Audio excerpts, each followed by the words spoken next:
সুপ্রিয় দর্শক, ভিডিওতে ক্লিক করার জন্য আপনাকে অসংখ্য ধন্যবাদ এবং রবি বাংলা তথ্য চ্যানেলে আপনাকে স্বাগত। দর্শক, সম্প্রতি ঘূর্ণিঝড় ডানার প্রভাবে এবং ডিভিসি থেকে অতিরিক্ত পরিমাণে জল ছাড়ার কারণে বন্যার প্রভাবে যে ব্যাপক ক্ষয়ক্ষতি হয়েছে, বহু ধানের জমি নষ্ট হয়ে গিয়েছে, অনেক সবজি নষ্ট হয়ে গিয়েছে, ফলে রীতিমতো কৃষক ভাইদের মাথায় হাত পড়েছে। যার জেরে অনেক কৃষকরাই ফসলের ক্ষতিপূরণের টাকা পাওয়ার আশায় বাংলা শস্য বিমা প্রকল্পে নাম নথিভুক্ত করিয়েছেন। কেননা বাংলা শস্য বিমা প্রকল্প রাজ্য সরকারের একটি সুরক্ষা কবচ প্রকল্প, যে প্রকল্পের আওতায় রাজ্যের কৃষকদের ফসলের ক্ষতি হয়ে থাকলে, তা প্রাকৃতিক দুর্যোগে যদি সেই ক্ষতি হয়ে থাকে, তাহলে সেই নির্দিষ্ট ফসল চিহ্নিত করার পর, নির্দিষ্ট জমি চিহ্নিত করার পর সেই কৃষককে ফসলের ক্ষতিপূরণের টাকা দিয়ে দেওয়া হয়। নবান্ন সূত্রে খবর, যারা ফসলের ক্ষতিপূরণের জন্য আবেদন করেছিলেন, বাংলা শস্য বিমা প্রকল্পের আওতায় প্রত্যেক কৃষকের ব্যাংক অ্যাকাউন্টে টাকা ট্রান্সফার করার প্রক্রিয়া শুরু হয়ে গিয়েছে। তো ইতিমধ্যেই আপনারা অনেক কৃষক কিন্তু ব্যাঙ্ক অ্যাকাউন্টে আপনাদের টাকা পেয়ে গিয়েছেন। বেশিরভাগ কৃষকই কিন্তু আপনারা এখনও টাকা পাননি। তো যে সমস্ত কৃষক আপনারা এখনও টাকা পাননি, কী কারণ রয়েছে, কেন আপনারা এখনও টাকা পাননি, আপনাদের ব্যাঙ্ক অ্যাকাউন্টে কেন টাকা ক্রেডিট এখনও হয়নি, তাহলে আপনারা কবে টাকা পাবেন, নাকি আদৌ আপনারা টাকা পাবেন না, এই আলোচনাগুলো কিন্তু আজকের এই ভিডিওতে করে দেওয়া হবে। সমস্ত কিছুই আজকের এই ভিডিও মারফত জানিয়ে দেওয়া হবে। কাজেই আপনারা ভিডিওটিকে প্রথম থেকে শেষ পর্যন্ত দেখবেন এবং এই চ্যানেলে যদি আপনি নতুন দর্শক হয়ে থাকেন, তাহলে পরবর্তী ভিডিওর আপডেট সবার আগে পাওয়ার জন্য চ্যানেলটিকে সাবস্ক্রাইব করে দিয়ে পাশে থাকা বেল আইকনটি প্রেস করে নোটিফিকেশন অল করে রাখবেন। তো দর্শক, গত 8ই জানুয়ারি বিকেলবেলা মুখ্যমন্ত্রী তার ফেসবুক পেজে এবং টুইটারে একটি পোস্ট করেছেন। সেই পোস্টে কিন্তু তিনি জানিয়েছেন 9 লক্ষ কৃষকের ব্যাঙ্ক অ্যাকাউন্টে সরাসরি টাকা পাঠানোর কাজ শুরু করা হয়েছে। মোট 365 কোটি টাকা আর্থিক সহায়তা প্রদান করা হয়েছে। খারিফ 2024 খারিফ সিজনের জন্য যে সমস্ত কৃষক ফসলের ক্ষতিপূরণ বাবদ আবেদন করেছেন, তাদেরকে কিন্তু এই টাকা দেওয়া হয়েছে। 9 লক্ষ কৃষককে সর্বমোট 350 কোটি টাকা দেওয়ার প্রক্রিয়া কিন্তু ইতিমধ্যেই শুরু হয়ে গিয়েছে। তো ইতিমধ্যেই অনেক কৃষক কিন্তু টাকা পেয়ে গিয়েছেন, অনেক কৃষকের ব্যাঙ্ক অ্যাকাউন্টে টাকা চলে এসেছে, অনেকেই কিন্তু টাকাটা পেয়েছেন।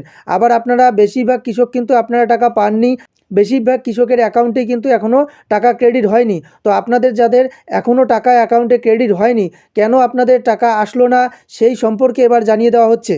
তো দর্শক, তার আগে আপনাদের একটি কথা জানিয়ে রাখি, আপনারা যে সমস্ত কৃষক রয়েছেন যারা ফসলের ক্ষতিপূরণ বাবদ আবেদন করেছেন, তাদের জন্য কিন্তু মুখ্যমন্ত্রী গত 22শে নভেম্বর নবান্নের সভাঘর থেকে একটি সাংবাদিক বৈঠক করে সেখানে জানিয়েছিলেন যে প্রাকৃতিক দুর্যোগ অর্থাৎ ঘূর্ণিঝড় দানা এবং বন্যার কারণে ডিভিসি থেকে যে অতিরিক্ত মাত্রায় জল ছাড়া হয়েছিল, তার ফলে বন্যার কারণে যে ধানের ব্যাপক ক্ষতি হয়েছিল, সেই ক্ষতিপূরণ বাবদ বা অন্যান্য ফসলের যে ক্ষতি হয়েছিল, সেই ক্ষতিপূরণ বাবদ বাংলা শস্য বিমা যোজনার আওতায় কিন্তু ফসলের ক্ষতিপূরণের টাকা দেওয়া হবে, এমনটা তিনি জানিয়েছিলেন। এবং তখন তিনি জানিয়েছিলেন ডিসেম্বর মাসের মধ্যেই টাকাটা দেওয়া হবে। তো যাই হোক, ডিসেম্বর পার হয়ে গিয়ে জানুয়ারির 8 তারিখে টাকাটা রিলিজ করা হয়েছে।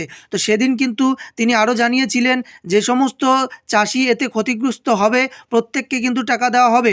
তো সেই অনুযায়ী আপনারা যারা আবেদন করেছেন, প্রত্যেকেই টাকা পাওয়ার আশায় কিন্তু আবেদন করেছেন।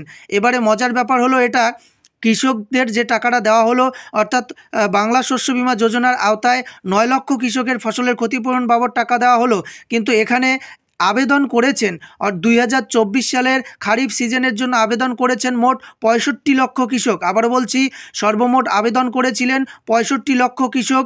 এই 65 লক্ষ কৃষকের মধ্য থেকে কেবলমাত্র 9 লক্ষ কৃষককে কিন্তু ফসলের ক্ষতিপূরণের টাকা দিয়ে দেওয়া হলো। তো এতে যারা আপনারা আবেদন করেছেন, আপনারা যে সকলেই টাকা পাবেন তা কিন্তু না। 65 লক্ষের মধ্য থেকে কেবলমাত্র 9 লক্ষ চাষি কিন্তু টাকা পাচ্ছেন, কারণ 9 লক্ষ চাষিকে ফসলের ক্ষতিপূরণের টাকা দেওয়া হচ্ছে। বাদবাকি আপনারা যারা আবেদন করেছেন, আপনারা কিন্তু টাকাটা পাচ্ছেন না। এবার ব্যাপার হলো, কোন 9 লক্ষ চাষিকে টাকা দেওয়া হচ্ছে, বাকিদের তাহলে দেওয়া হচ্ছে না কেন? দেখুন, এটা কিন্তু সরকারিভাবে যে নির্দেশিকা জারি করা হয়, অর্থাৎ যাদের ফসল ক্ষতি হয়েছে সেটা কেমন করে নির্বাচন করা হয়, সেটা কিন্তু বিভিন্ন নিয়ম নীতি রয়েছে। যে এলাকার চাষিদের ফসলের ক্ষতিপূরণ দেওয়া হবে, সেই এলাকায় কিন্তু অন্ততপক্ষে ফসল 50% নষ্ট হয়ে থাকতে হবে। অর্থাৎ ধরুন, আপনাদের কোনো এলাকায় যে চাষের জমি রয়েছে, সেখানে বন্যা হোক বা প্রাকৃতিক কোনো দুর্যোগ হোক বা ঘূর্ণিঝড় হোক, তার কারণেই যদি ফসল নষ্ট হয়ে থাকে, তো সেই সমস্ত জমির 50% ফসল যদি নষ্ট হয়ে থাকে, তবেই কিন্তু শস্য বিমা যোজনার আওতায় টাকাটা দেওয়া হয়। তো এখানে যে হিসেবটা করা হয়েছে, যে সার্ভে করা হয়েছে, তাতে কিন্তু 9 লক্ষ চাষি টাকা পাচ্ছেন। অর্থাৎ এবার আপনাদের মনে প্রশ্ন জাগতে পারে যে আপনাদের এলাকায় কিন্তু ফসলের ব্যাপক ক্ষতি হয়েছে, আপনারা টাকা পাচ্ছেন না কেন?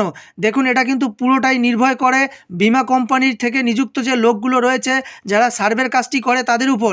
তারা যে রিপোর্ট পেশ করে সেই রিপোর্টের ভিত্তিতেই কিন্তু ফসলের ক্ষতিপূরণের টাকা দিয়ে দেওয়া হয়। তো এটা অনেকটা নির্ভর করে স্যাটেলাইট চিত্রের উপর, অর্থাৎ উপগ্রহ থেকে সেটা দেখা হয় এবং রিমোট কন্ট্রোলের সাহায্যে কিন্তু সেটা নির্বাচন করা হয়।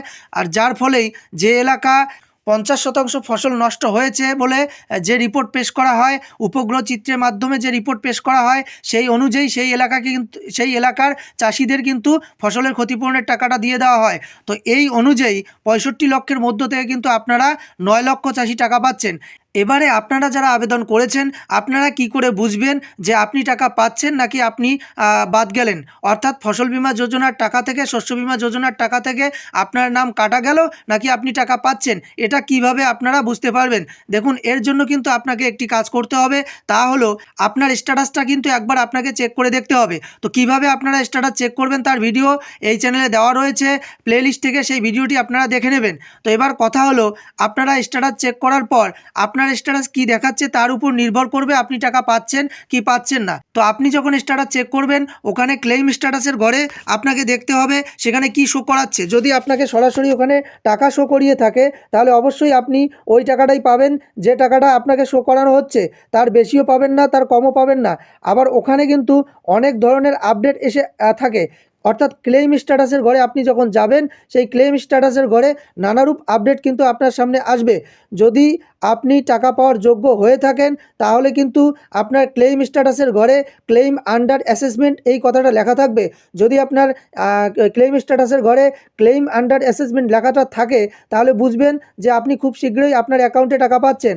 আর যদি আপনার ওখানে দেখেন যে ইন্টিমেশন জেনারেটেড উইথ একটা নম্বর দেওয়া থাকে, তাহলে বুঝবেন সেটা হচ্ছে প্রসেসিংয়ের মধ্যে রয়েছে, প্রসেসিং হচ্ছে, আপনিও টাকা পেতে পারেন। যদি আপডেট কমপ্লিট হয়, টাকা আপনার শো করে, তাহলে আপনিও টাকা পেতে পারেন। আর যদি দেখেন ওখানে আপনার claim not reported yet, if any will get to update, এইরকম যদি আপনি দেখতে পারেন আপনার স্ট্যাটাসে, তাহলে আপনি ধরে নেবেন যে আপনি টাকা পাচ্ছেন না, নতুবা পরবর্তীতে যদি কোনো নতুন আপডেট হয়, তাহলে আপনি টাকা পেতে পারেন। তো এই আপডেট যদি আপনার থাকে, claim not reported yet, if any will gate update, এই যদি আপনার এটা এসে থাকে, তাহলে কিন্তু আপনাকে অপেক্ষা করতে হবে নতুন কোনো আপডেট আসা পর্যন্ত। আর যদি নতুন আপডেট না আসে, তাহলে কিন্তু আপনি আর টাকা পাবেন না। তো এই জন্য আপনারা আগে স্ট্যাটাস চেক করে দেখুন আপনার স্ট্যাটাসে কী দেখাচ্ছে।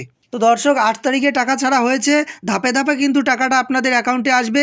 একসঙ্গে কিন্তু সমস্ত কৃষক আপনারা টাকা পাবেন না। কৃষক বন্ধু প্রকল্পের টাকা যেমন আপনারা ধীরে ধীরে পান, ধাপে ধাপে পান, সেরকম করে শস্য বীমা যোজনার আওতায় আপনারা যারা ফসলের ক্ষতিপূরণের টাকা পাচ্ছেন, আপনারাও টাকাটা কিন্তু ধীরে ধীরে পাবেন, ধাপে ধাপে আপনাদের অ্যাকাউন্টে ক্রেডিট হবে। তো তার আগে আপনাকে অবশ্যই স্ট্যাটাস চেক করে দেখতে হবে আপনার স্ট্যাটাস কী দেখাচ্ছে। তো দর্শক, আজকের এই ভিডিওতে এতটুকুই জানানোর ছিল।